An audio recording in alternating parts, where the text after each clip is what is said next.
Hello and welcome to The Storied Human. My guest today is Ken Miller. He's a survivor of addiction and a thriver, and he's built businesses, influenced others, done a lot of healing in the world, and I'm so happy to talk to him. Welcome, Ken. Well, thank you, Lynn. I'm looking forward to it. Your story is so inspirational. I mean, a lot of us have struggles in our life, but not all of us turn around, heal ourselves, and then really help others. And I always wonder, like, what do you think makes that happen? Like, what made you able to do that? A And what drove choice. you? Yeah, a choice, Yeah. a decision. I Yeah. think a big part that motivates me was a sense of gratitude because I was given so much from where I was, and therefore I wanted to, then give back because I was so grateful to God and just so grateful for my mere existence due to some circumstances that I was alive. And therefore, I wanted to give back, and in particular, I wanted to give back to a specific community because I knew that community well, and I knew the struggles that that community entailed. Now, what I talk about is universal, but the community that I'm speaking about is Black men. As a Black man in the United States, I understood some of the difficulties that we had, some of the difficulties I had. And I also knew the great need for leadership, for mentorship, for friends that, Mm. had an interest in those individuals that I was helping from that community.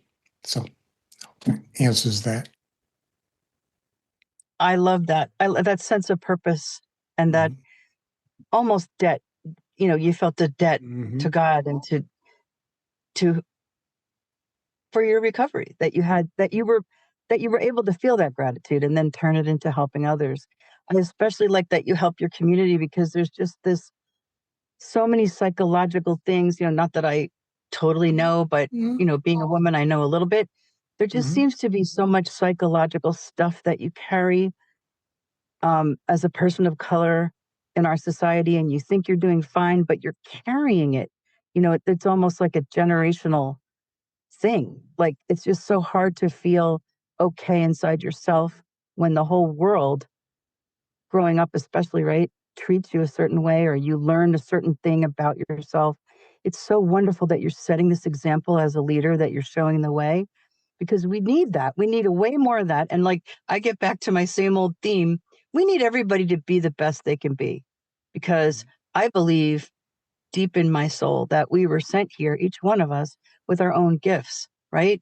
And if we're not using them, if we're not being the best we can be, and for me, it's a spiritual thing, but it's really a practical thing, right? But for me, it's a spiritual thing. Like, if you're not being who God made you to be, then you're smacking God in the face, in my opinion. You're not, you need to be fully who you are. And I learned that kind of recently in my life. I didn't really have that viewpoint, but I believe that it's just a gift to the world to be who you are because nobody's you. And if you're hiding it under addiction or fear or shyness or timidity, it's time to not do that. And so you model that, right? You like, get going, do stuff, get better. That's very powerful to me. And it's so wonderful to be that force in the world, to just show that you're a way shower. Yeah, to be that force in the world, that's interesting. You, if you so choose to identify gifts and strengths, there's a lot of people that have gifts and strengths, but they don't utilize them. They don't Mhm. share them. Sometimes because they hold themselves back. It's nobody else. They're Right. like, why is that old Marianne Williamson when she tells her, "Who am I to be great? Who are you not to be great? Who are Yeah. you not?" If you manifest God's will and you're a shining light, let that light shine. So I have some skill sets, I have some gifts, and I've taken it upon myself to share those. those who want to, take part in the information I share, I welcome them, and those who do not, I respect that, but I have it and I will continue doing it.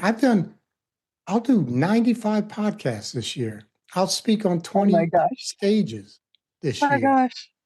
I wrote one book and I have three more coming out. That's So amazing. hopefully, as a value added, I don't do it for money. Let's put that off to the side right now. I speak Yeah. for free many times. I do podcasts, obviously, for free. I pay to be Yeah. on podcasts.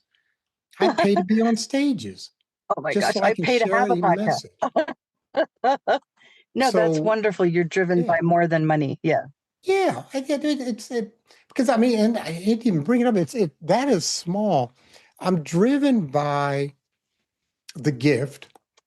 I'm driven by the reaction and or response from those that I share with. And I'm mainly driven by it's the right thing to do. Right. It's God's will. Okay. And a lot of times I don't really talk a lot in the spiritual because I'm so much dealing with the temporal world. I'm dealing with the solid world.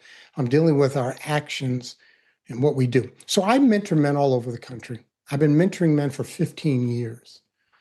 And I explicitly mentor people. That means I am the mentor, they're the mentee. They have a name. We meet regularly. Some men I've been meeting with for 10, 12, 13, 14, 15 years. But even when Wow. I'm mentoring them, one of the things that I explain to them and share with them is that there is information and knowledge that's out there that can assist and support you in your journey. Because in the end, as a mentor, my sole purpose is to engender dreams. That's what I do as a mentor. I try to make your dream come true. So let's articulate a dream. Let's go from there. But in the end, I always go back to what is truth, what is real for you, and all I care about is what you do. It's not what you think. It's not how you feel. I care about what you do because I understand action. I understand to do. To do puts you in prison. To do puts you in dangerous situations, not your thinking. People say, oh, it's your thinking. No, a thought. Believe me, I would probably be in prison for the rest of my life if it was the things I thought about. Okay. Or the feelings I have. If a feeling puts you in prison, no, it's what you do with the feeling, it's what you do with the thought. But I've had a lot, 99% of my thoughts I don't act out, especially, I mean, the negative ones. And you can still tick me off, but I'm not going to do anything. I haven't put hands or physically accosted someone in 21 years. I haven't threatened anybody in 15 years. That's a miracle. So, but that's it. Believe me, in my head, heck, maybe my wife, she might have said something last week. But the key thing is again is what you do. And one of the things that I teach, and I don't want to go too far into this, but one of the things I always try to teach is there alignment with what you say and what you do? It's Oh, good. integrity. And I teach on this.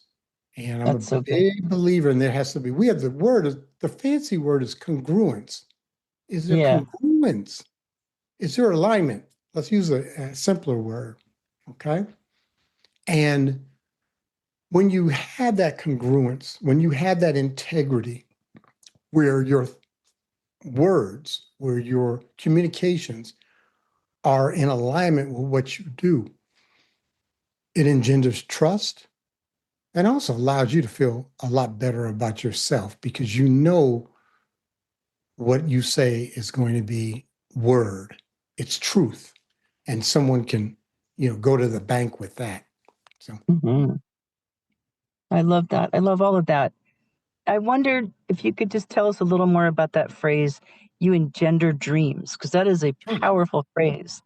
How do you do that? How do you help people find their way to making their dreams a reality. So when I first started mentoring, I didn't know what I was doing. But when you've been doing it for 15 years, you teach classes on it, and you've worked with 60, 70 men, because I only work with men, you learn Mhm. how.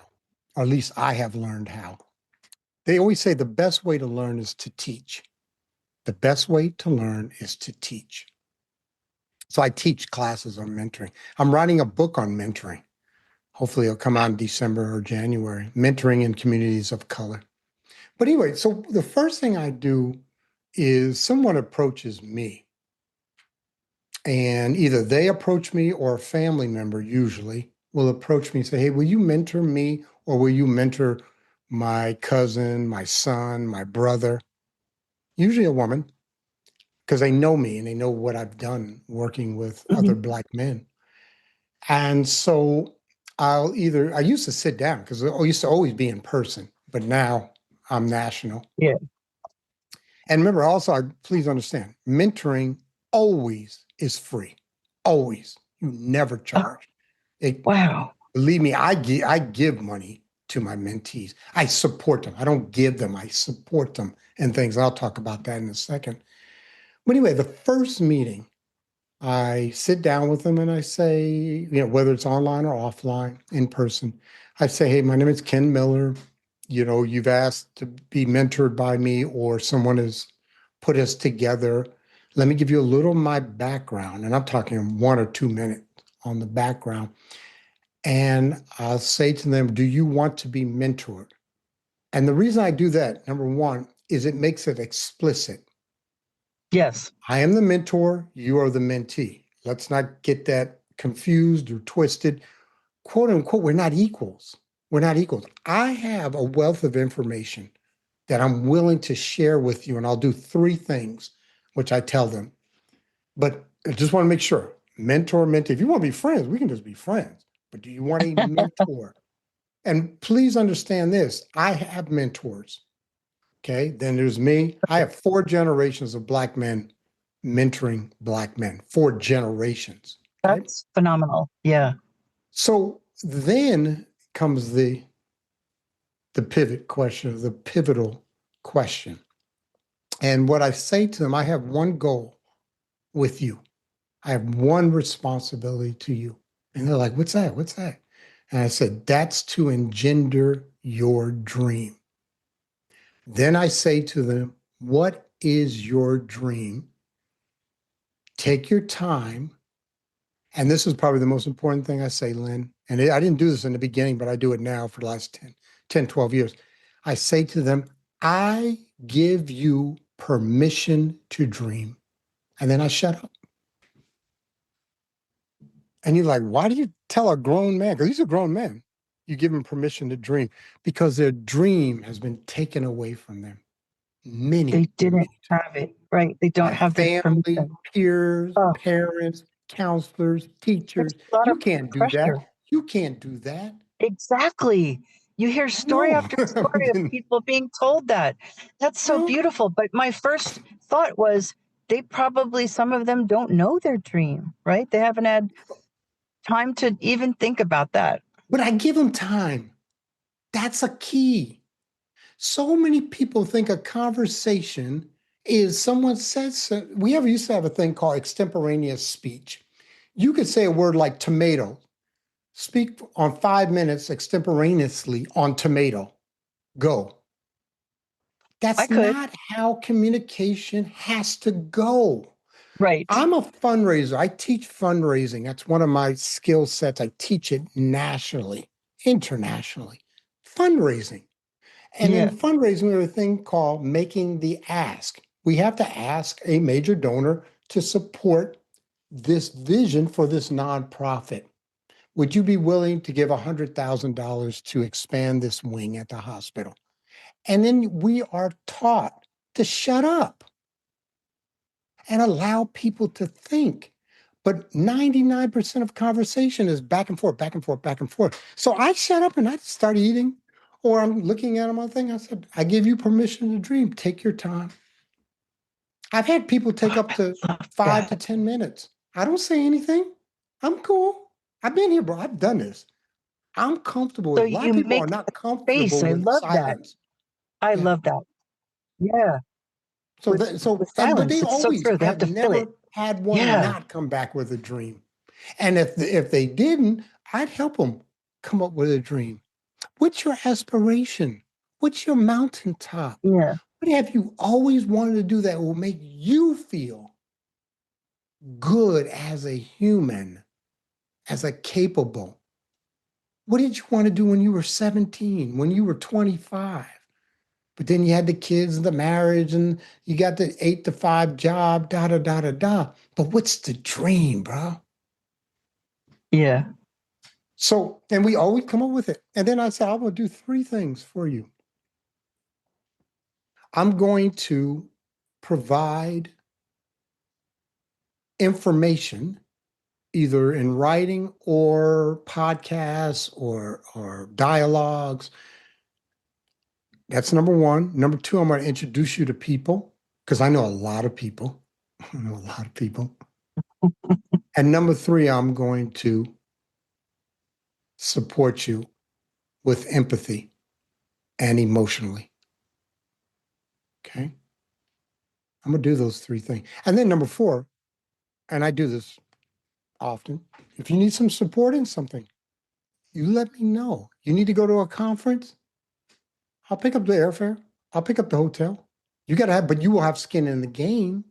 I'm not going to do the whole thing. Right. You need something, you need this course, let's talk about it. I got you, bro. It's not a loan. This is a gift. I've done very, very well financially. I've been very successful. It's an honor to give back. Okay. That When was the must feel last time they've amazing. had this? You know?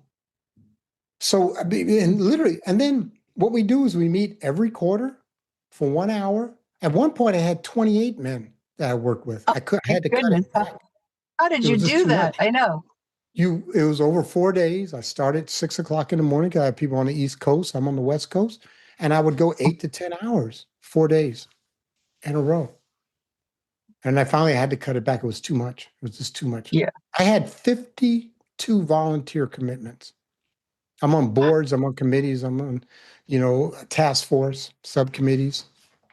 And I finally I cut it back. I got off of every volunteer committee that I was on, 23 of them. And then there was 28 men that I mentored and one man that I sponsored in the anonymous program because I'm 21 years clean and sober. So Congratulations. yeah, That's thank you. Thank wonderful. you. September Yeah, 23rd. and that's a really good point that you're making Mhm. about sometimes we have to balance. Like I say yes to Yeah. volunteer commitments and I don't realize sometimes how much time it really takes. And Oh, I know. I it track can my drive time. you nuts. Yeah, I mean, because I have a full-time job and I do these other nonprofit things. And if it's not bringing you joy, if it's stressing you out, like it's time to take a look at balancing your time. I love volunteering, I do too. but it because and I teach this. So we have capacity in only 2 things. 2 things: time and money. Time and money. They're limited. Time and money. And there's only 2,080 hours in a year, 52 weeks, 40 hours a week. And I had gotten up to 900 hours a year in volunteering. Oh my goodness. 900 hours, That's ridiculously 52 big. different volunteer. So what it does is it impinges because I have family, I have church, I have 5 businesses. Wow. So where do I? So I dropped them all except for I had 10 mentees. I'm back up to 12, and then I started one more. I started though it's something I wanted to do again. Integrity, which is alignment of what I say I'm going to do. The reason I wrote the book was because people have been, you need to write a book. You need to write a book. You need to write. I'll write a book. Took me 3 years. I said I always wanted to do a Black men's book study and discourse group.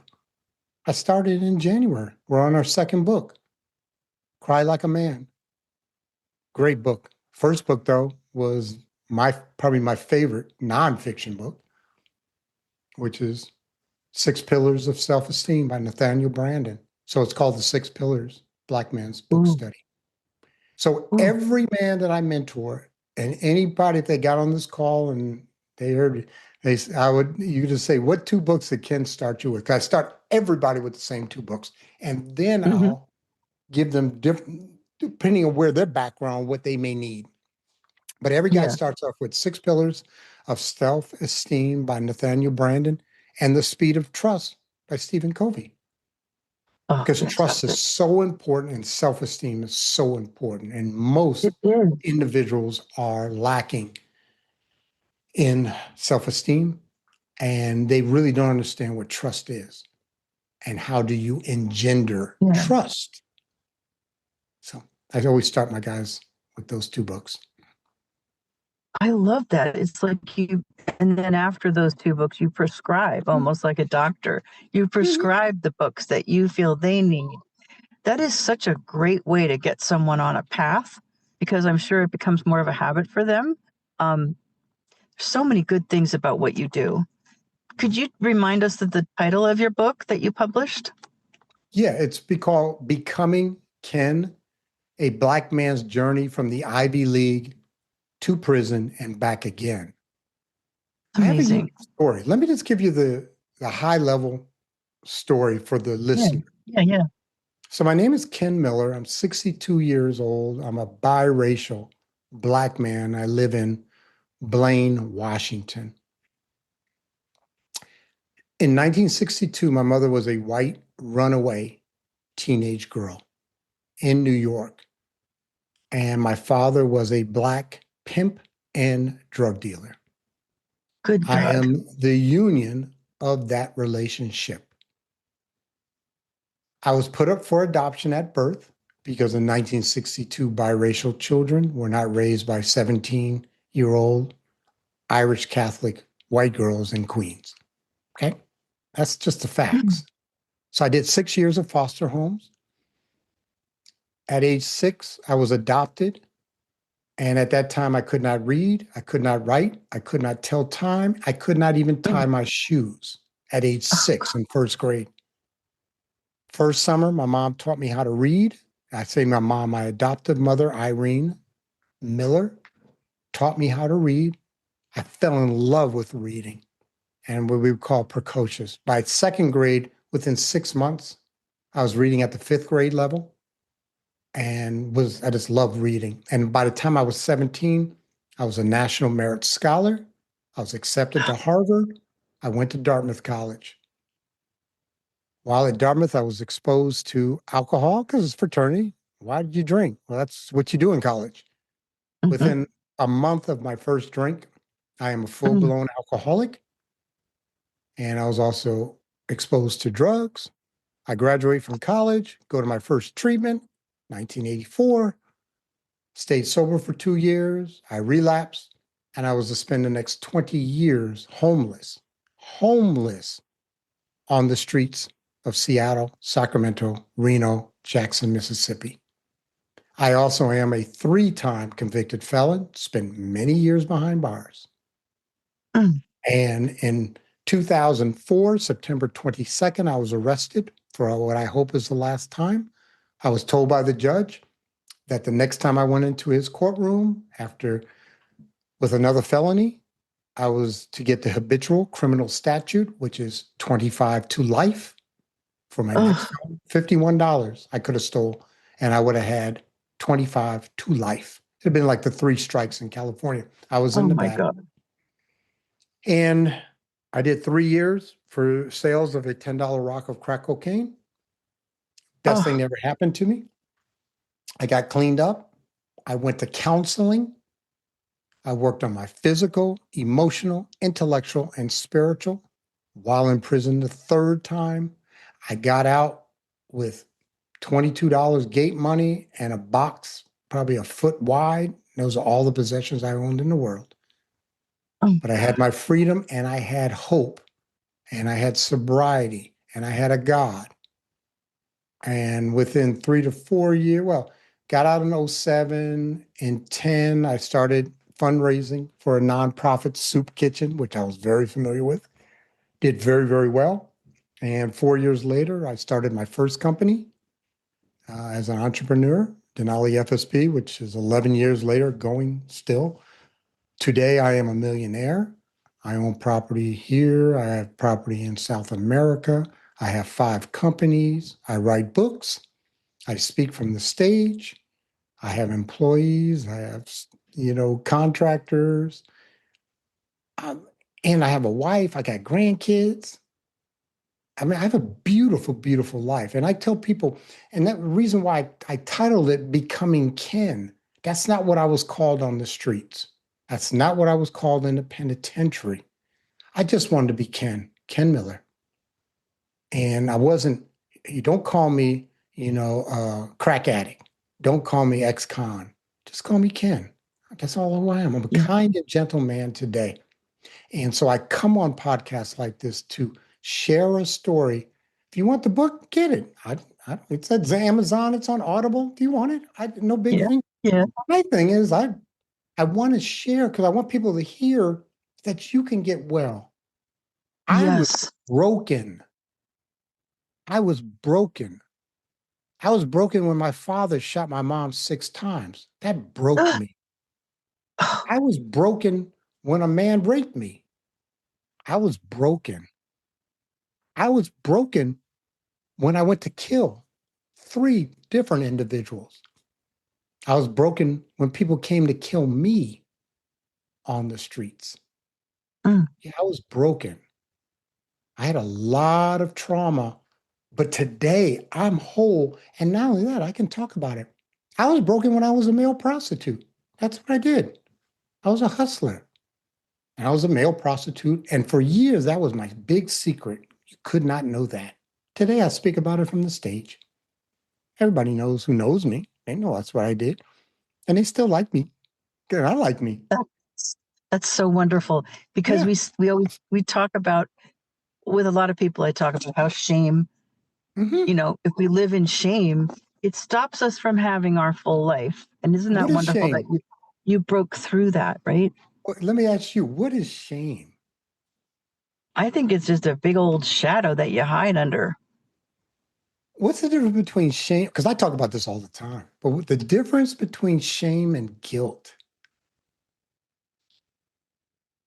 Interesting. I don't know. Okay. They're like And cousins. I'm going to do a real simple version of this. Yeah. Guilt is I did. Shame is I am. Ooh. Yeah, that hits hard. Okay. Yeah. Yeah. Yeah. Yeah. People kill themselves over I am because once you embody I am, it also Yeah. takes away the ability to do anything about it. I am less Right. than. Right. Okay. Now I And it did something that stops. was less than. I got no problem. Yeah. I pled guilty every Right. time I went in front of the court. And I still have guilt, but I don't Yeah. have shame. Isn't that beautiful? What a beautiful. You know what hit me when you were telling that story, and that is just an unbelievable story, is that you finally got to. I feel like alcohol and drugs addiction really robs so much from people. And you finally got to be who you really were, which is a kind and gentle soul who wants to help other people, but also a strong businessman. You're really smart and you got to Mhm. be everything that you were before addiction robbed you of it. Like you became yourself again, becoming Ken. It's like so powerful. Mhm. But I said the word but. I don't mean to It's okay. disagree with you. No, it's okay. My problem was not drugs and alcohol. My problem was my relationship with God Right, and my relationship with self. right. See, we used to have this thing on the street that we would say, I am the judge, jury, and executioner. And I was the judge, jury, and executioner of my own fate. And I would literally hurt myself. I would do it physically. I used to take razor blades, ice picks, cigarettes. I got that's 6 cigarettes. Audience can't see it, but I burned myself purposely.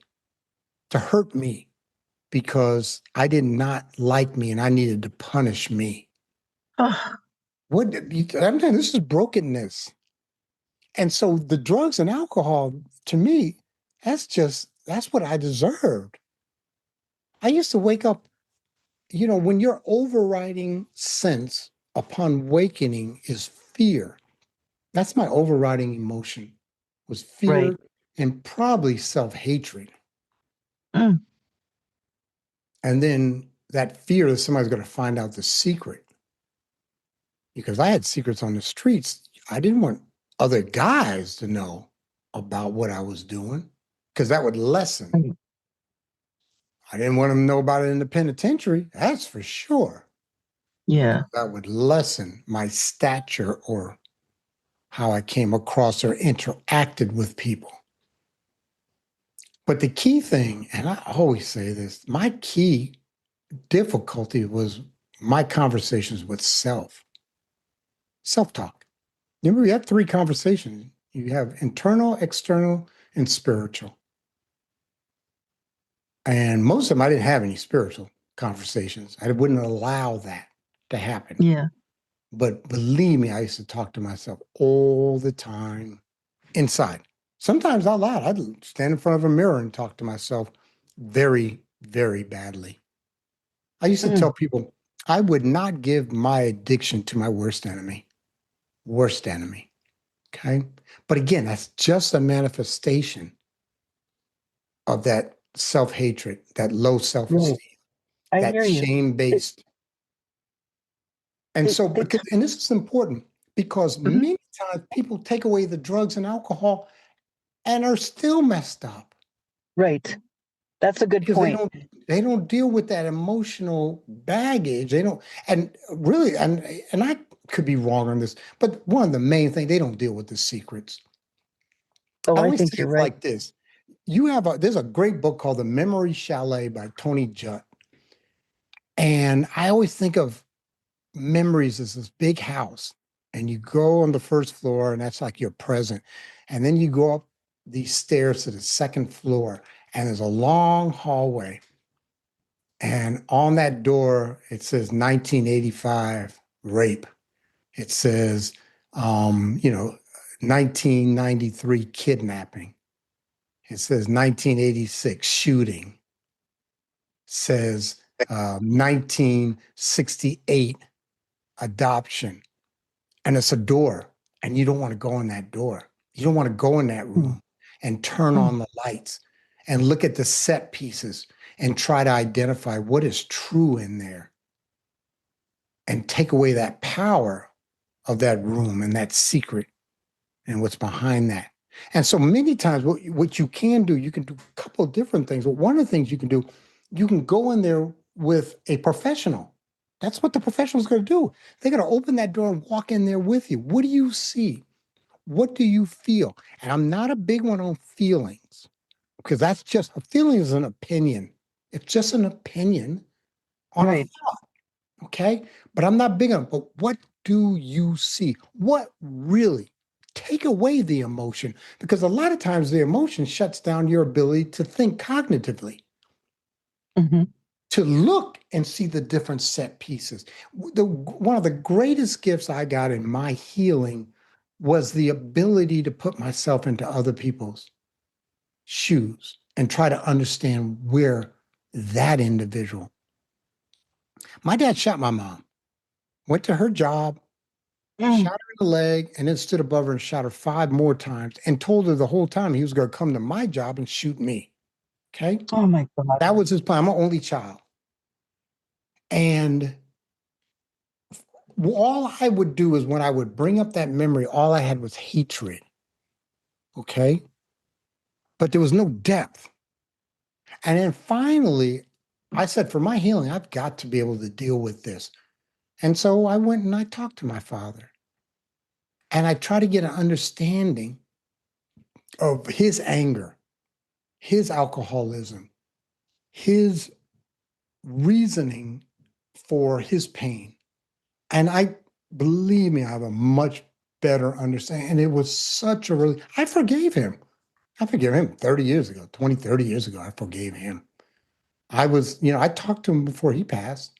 I could sit across the table and we could talk. Okay. And I had to do the same things for myself and others that have hurt me. The people have put me in the hospital. I've had my jaw Oh my broken God. twice, my eye orbital broken, my nose broken. I've had guns pulled on me. I've had knives put to my chest. But that's part and parcel of the streets. I'm not saying that's anything unusual. Right. The unusual is I'm this Ivy League educated national merit scholar, and I can articulate the time, the place, the feelings, the atmosphere. I can go, and I've been in all the rooms. I've been in all the rooms. There's not a room that I know of that I haven't been into. Every once in a while, Yeah. someone pop up. I said, "Boy, I haven't thought about that for a while." Yeah. Okay, but like I said, I'm cool. So it's like then what it does. The relief is I can bring up into my consciousness any past memory and not have a negative feeling. And That's again, powerful. Yeah. I mean, again, I've had stuff done to me, but again, I understand. And then the other thing is I had to. I had to forgive others to forgive myself. If I can't forgive them, how can I forgive myself? Because I was literally my worst. I'd done more bad stuff to myself than my dad. I had Yeah. 20, 25 years of doing bad to Ken Miller, and I've done some horrible things to me. Okay. But here I am today, whole. And, and this is something else I like to talk about, Lynn. It's all right to be well. It's all right to be well. I don't work on Ken today. I don't. I'm cool with Ken. And you're like, what kind of ego is that? It's nothing to do with ego. It's nothing to do with hubris. What it has to do is, again, identifying truth. And when I realize that I am well, I am competent to life, it allows me to give out because I'm not spending all my time self centered or selfish working on me. That was such a beautiful gift once I understood that and realized that. Mm. A That lot of is people beautiful. always working. And the other thing, what happened was there was a great series of books by this author, Collins, the Good to Great series of books.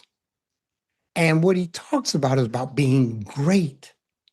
And I teach now, man, just be good or be very good. You don't have to be great. You don't have the capacity to be great. And when people say, what do you mean? Okay, go win the 100-meter dash at the Olympics, International Olympics. To do that, you have to train for 20 years, literally, to be great, to be the gold medal winner. You're Yeah. not going to do it. You're not going to be the greatest, weightlifter. You're not going to be the greatest power lifter. I used to power lift. Never going to be great, but I was good at it. Yeah. And now I can give out because I'm not constantly working on me trying to be great. I'd rather be really good and be the best in that present moment, husband, grandfather, father in law, that I can be friend. That's what I want to be. And that's who I am today. I'm good. I'm good. And I'm good with that. And that makes so much sense. Right. Why constantly be climbing up that ladder to some crazy aspiration that most of us can't really get there? And why do we need to if we're good? Right? Yeah. You're good. Right. Right. You have a lot of info in there. I Mhm. just I'm so struck with your journey and everything that you teach. Is there anything that you'd like to add? Did we miss anything? There's a lot. We I missed know you have a lot. that. You know, it's oh, what can I talk about? I'd love to riff on one more thing. Okay. Let's talk about, but I'm trying to think which one. to Oh, riff okay. on. Why don't you ask me what you may think is a deep question, and which it is. So ask me a deep question, I'll share on that. I love questions. You like deep questions? Oh, yeah, I got Okay. one. Well, what would you be doing if you weren't doing what you do now? What other thing might you be doing?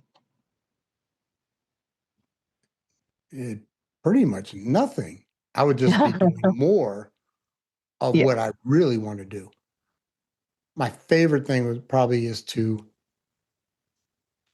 share in person, Yeah. to look people in the eye and the audience and share and have people come up to me afterwards and say that resonated with me, or I've been there too, or this happened to me too. You know, God, it's a little deep, but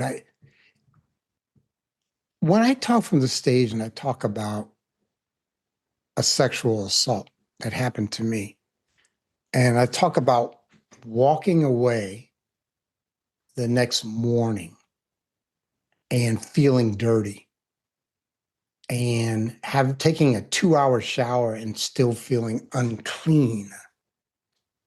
That resonates, unfortunately, with a lot of women, okay? Because they know Hmm. that. And then encompassing, it was my fault. I shouldn't have got drunk. I shouldn't have put myself in that position to be taken advantage of. And then again, it builds that low self esteem. I can't make good decisions for myself. Therefore, I'm doomed. And in fact, somebody told me when I was talking that I had to be a little careful because sometimes people will be crying in the audience. And I've had that happen more than once. Hmm. But I'm not really there to bring people to tears. I'm just telling my story. I don't know Hmm. how it's going to resonate with you. I just talk about challenges. I talk about problems. And I talk about what we do. I talk about fear. I talk about courage. Courage is one of my favorite words. But for many people, when I talk about it, I always try to go back to what does it mean? This is one of the most difficult things for people. They can't define anything. They can't define it. They define it with the word or they define it with an example, but that's not the definition. I say to people, what's the definition of insanity? Oh, it's, doing the same thing, expecting different. No, that's not the definition of insanity. That's a meme. That's a trope made up by some man. The definition of insanity is not healthy of mind. It comes from the Latin root word sanus, like a sanitarium means health.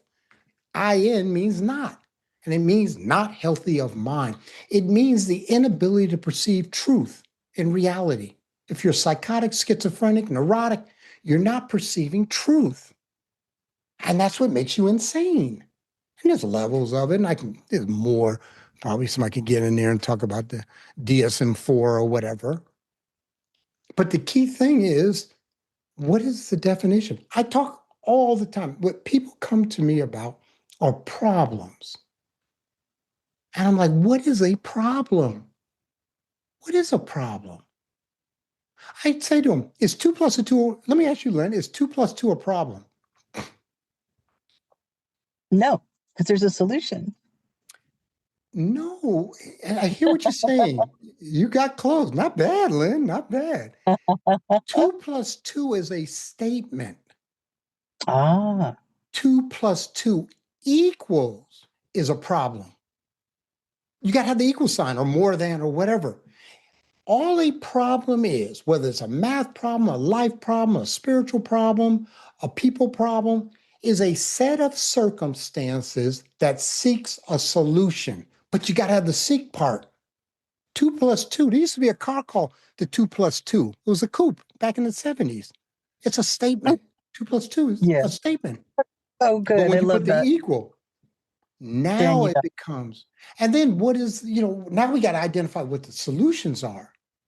hmm Because what a lot of people have difficulties with is they have a problem, puts them into an emotion called fear, which is just the anticipation, the future anticipation or expectation of pain. That's all fear is. It's hmm anticipation of pain at a millisecond away or a month away. But the difficulty is, what do you do when you're in fear? And everybody says fight or flight. Well, actually, there's 4 different things you do with fear. It's fight, flight, freeze. A lot of people forget the freeze part because you freeze, many people. It's the deer in the headlamp. Or the other thing you do with fear is you accept it. You accept I'm in fear. Okay, now what do I do? That's one of the greatest things you can do. But I'm telling you, all of them have a good. There are times, but that's maturity, that's discernment. When do I fight? I always say to people, you can call me anything in the world, as long as you don't threaten or hurt my family, I'm cool. There are times I've run. I have run. I got hit over the head with a 40-ounce beer, cracked my head, blood all over. I ran. I ran. I didn't fight. There's 5 of them, and there's 1 of me. Okay. That's discernment. That's maturity. Okay. Sometimes it's better to run. Sometimes it's better to fight. Sometimes it's better to freeze for a momentary time to think. Okay. I teach a thing called gap control. You have input come in. Can you create a gap so that you can do a action as opposed to a reaction? Because that reaction can get you in a bad position, bad place. So can you create a gap, okay, before your action? And that means you may need to freeze for a minute, think about the situation, and then say, maybe I shouldn't say that to her. I do love her. She's my wife or my husband or whoever it may be. And then the other one is just accept that this is the truth. And there is pain probably coming. And then that goes to courage. Courage, that's the last thing I'm going to say or talk about on this portion. Courage, one of my favorite words. So courage comes from the word la coeur. Coeur is French for heart. Back in the Middle Ages and the medieval time, they thought that the seat of your emotions was in your chest. That's why when we have love, it's a heart, okay? Because that's where they thought emotions came from. They didn't know it came from the brain. They thought it came from the chest area. So courage is the willingness to accept the possibility of pain. That's all courage is. And when you have courage, doesn't mean that pain is inevitable, but I'm willing to accept. Yeah, I got to go in there and talk to the boss. Yeah, I got to go in there and talk to the funeral home director because my mom has passed away. Or I got to talk to the doctor, because she's on, in the hospital for this reason, you know, and I don't want to because I don't want potentially what that answer might be. Okay. But I'm willing to accept that because that's the right thing to do as an adult, male, husband, father, whatever your role is. It's the next indicated correct thing to do, which is God's will. And so therefore I'll have courage. It's like the famous story of the women that lift up the car off their child. Okay. I didn't think I could do that. And it may hurt. I may pull my back. I might do, but that's my child underneath that car. And I'm going to lift that car off of my child. See what I'm saying? So I love courage. I love courage. And sometimes I have to go into prayer to ask for it. But I trust God. And I can bring up that that willingness. Because I just saw, and this is the other thing. A lot of fear is not real. I had one where my boss said, he wants me to come and talk to him in the office. I know I'm getting fired. I know that. And I did not want to go into that meeting. Hey, I want to see you Thursday morning at 10 a.m. in my office. God, there are times I just never came in back to work, okay? Because I knew I was getting fired. I didn't want to deal with that. Anyway, I go in there, and he's like, "You're doing a great job. We want to give you a raise." But I had all this fear, okay, or going on stage for the first time, all this fear. And I got up, I'm like, man, I love this. I got a t-shirt that says, your greatest fear is what I do for a living. Okay. I love it. I love being on stage. Come on. So anyway, that's enough out of me. I have another meeting coming up, one of my businesses. Can you remind us how to get in touch with you if Sure. my listeners want to find out more? Yeah, feel free. I'm on LinkedIn, and my handle is Ken Miller 84. Ken Miller 84. And then one of my websites is kenmillerspeaks.com. And if you DM, Fantastic. I respond to everybody who contacts me. Everybody. I had a guy contact me 2 weeks ago. I read your book. I'm from California. I'll be in Seattle. Can I take you to lunch? My wife and I. Yeah, no problem. And we had a That's so nice. wonderful lunch. So I if you love want to that. reach out to me, please feel free. That's so good. And remind us one more time the title of your book so people, if they want to order it. Yeah, it's Becoming Ken. It's on Amazon and it's on Audible, and it's called Becoming Ken, A Black Man's Journey from the Ivy Leagues to Prison and Back Again. It's amazing what you've done and how you continue to help. I just thank you so much for sharing. Thank you, Lynn. I'm so appreciative. So good.